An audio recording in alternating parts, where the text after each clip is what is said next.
La Unión Soviética, un imperio colosal que abarcó casi la sexta parte de la superficie terrestre, parecía ser una máquina imparable. Durante más de 7 décadas, la URSS desafió el sistema capitalista, levantando una economía que, al menos en apariencia, podía competir con Estados Unidos. Pero detrás de los planes quinquenales, las fábricas y los interminables desfiles militares, existía una verdad oculta. La economía soviética no estaba en manos del pueblo ni de sus trabajadores, como la propaganda aseguraba. Entonces, ¿quién realmente la controlaba? Para entender esto, primero hay que desmontar un mito: el comunismo soviético nunca fue un sistema verdaderamente igualitario. Desde sus inicios, el poder económico estuvo centralizado en un grupo reducido de burócratas, planificadores y líderes que decidían qué se producía, cuánto y para quién. El Estado no solo poseía las fábricas, el transporte y la tierra, sino también el destino de cada rublo que circulaba. Cada decisión económica pasaba por un laberinto de comités, oficinas y planes estatales, pero en el fondo, solo unos pocos hombres tenían la última palabra. Durante los primeros años de la Revolución, Lenin estableció el Consejo Supremo de la Economía Nacional, un organismo que teóricamente debía representar los intereses del proletariado. Pero, en la práctica, este consejo estaba compuesto por intelectuales y economistas leales al partido, no por obreros ni campesinos. Cuando Stalin llegó al poder, la economía dejó de ser un experimento y se convirtió en una maquinaria de control absoluto. Con los planes quinquenales, el Estado impuso metas industriales y agrícolas draconianas. No era suficiente con trabajar, había que cumplir con cuotas de producción que muchas veces eran inalcanzables. Aquí es donde surge la figura más temida de la economía soviética, el Gosplan. Este organismo era el encargado de planificar toda la economía de la URSS. No se movía un solo tornillo, no se producía un solo litro de petróleo ni se vendía una sola barra de pan sin que Gosplan lo aprobara. Pero, ¿quiénes formaban Gosplan? No eran obreros comunes. Eran burócratas con formación en economía marxista-leninista que diseñaban planes sin haber pisado jamás una fábrica. ¿El resultado? Producción excesiva de productos inútiles y escasez de bienes esenciales. El caso más absurdo ocurrió en la industria del calzado. Los planificadores establecieron cuotas basadas en el peso de los zapatos fabricados. ¿Qué hicieron las fábricas? Empezaron a producir botas enormes y pesadas que nadie quería usar, solo para cumplir con las cifras. El problema no era solo la planificación centralizada, sino quien tomaba realmente las decisiones.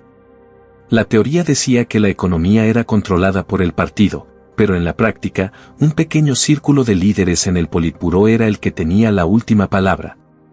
Stalin, por ejemplo, decidía quién recibía más inversión, si la industria pesada, la carrera espacial o el ejército.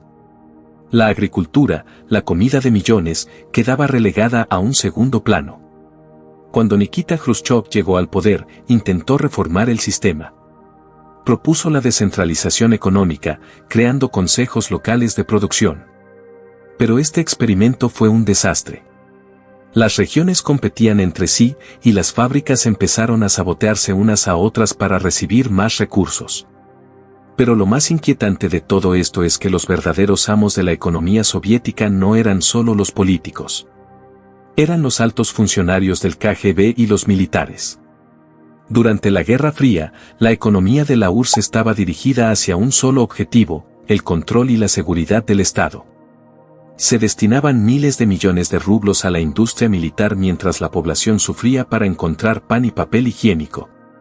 El complejo industrial militar soviético, formado por altos mandos del ejército y funcionarios del KGB, manejaba las fábricas de armas, las minas de uranio y la producción de tecnología de espionaje.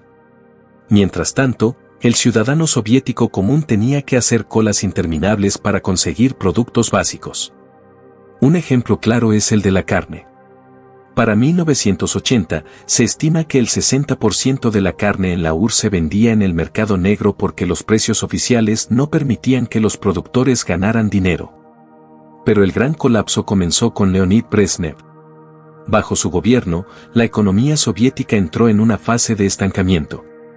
El Gosplan seguía elaborando planes irreales, Los burócratas seguían falsificando cifras y el mercado negro seguía creciendo. En un intento desesperado por mantener la estabilidad, la URSS comenzó a importar trigo de Estados Unidos, un golpe humillante para un país que se jactaba de su autosuficiencia. Para cuando llegó Mikhail Gorbachov, la economía estaba al borde del colapso. La perestroika intentó abrir un poco el mercado, permitiendo pequeños negocios privados, pero era demasiado tarde. El verdadero golpe de gracia vino con la corrupción dentro del sistema. A finales de los 80, los altos funcionarios del partido comenzaron a transferir dinero a cuentas secretas en Suiza, preparándose para la caída del régimen. El 26 de diciembre de 1991, la bandera soviética fue arriada del Kremlin. Oficialmente, la URSS había muerto. Pero los hombres que manejaban su economía no desaparecieron. Muchos de ellos se convirtieron en los oligarcas que dominaron Rusia en la década de los 90. El control económico de la URSS nunca estuvo en manos del pueblo. Siempre fue un juego de poder entre burócratas, militares y espías. El colapso de la economía soviética no solo dejó una nación en ruinas, sino que sembró las semillas de un nuevo orden económico en Rusia, dominado por los mismos hombres que alguna vez fueron los arquitectos del socialismo soviético.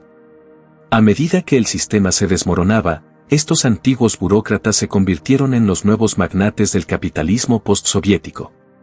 Durante los últimos años de la URSS, las élites del partido ya habían entendido que el colapso era inevitable.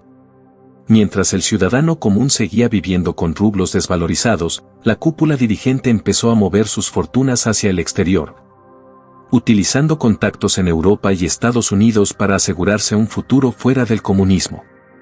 En la década de 1990, tras la disolución de la URSS, Rusia pasó por un periodo de caos económico.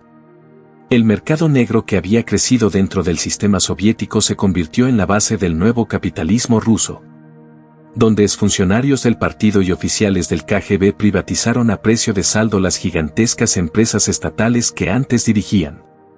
Los antiguos directores de fábricas estatales se apropiaron de las industrias del petróleo, gas, acero y telecomunicaciones. De la noche a la mañana, hombres que en la URSS eran burócratas sin rostro se convirtieron en multimillonarios. Uno de los ejemplos más impactantes fue el de Boris Berezovsky, quien pasó de ser un matemático y académico en tiempos soviéticos a convertirse en uno de los oligarcas más influyentes de Rusia en los 90. ¿Cómo lo hizo? Gracias a sus contactos dentro del Partido Comunista y del KGB, se apoderó de empresas estatales en sectores clave como la energía y los medios de comunicación. Lo mismo ocurrió con Mikhail Jodorkovsky, quien en la URSS era un joven tecnócrata del partido y terminó como el hombre más rico de Rusia gracias a la privatización de la petrolera Yukos. El Estado que antes controlaba la economía con puño de hierro desapareció, pero el poder económico no se democratizó. En su lugar, pasó a manos de una élite de empresarios que acumuló en una década más riqueza que la URSS permitió a sus ciudadanos en más de 70 años. Mientras tanto, la población rusa enfrentó un colapso económico sin precedentes. Las pensiones se evaporaron, los salarios dejaron de pagarse y la inflación alcanzó niveles históricos. El sueño socialista se había desvanecido, y en su lugar quedó una Rusia empobrecida, gobernada por los mismos hombres que antes se presentaban como los guardianes de la economía planificada. Pero aquí viene la gran pregunta, ¿realmente el control de la economía soviética terminó con el colapso de la URSS? La respuesta es no.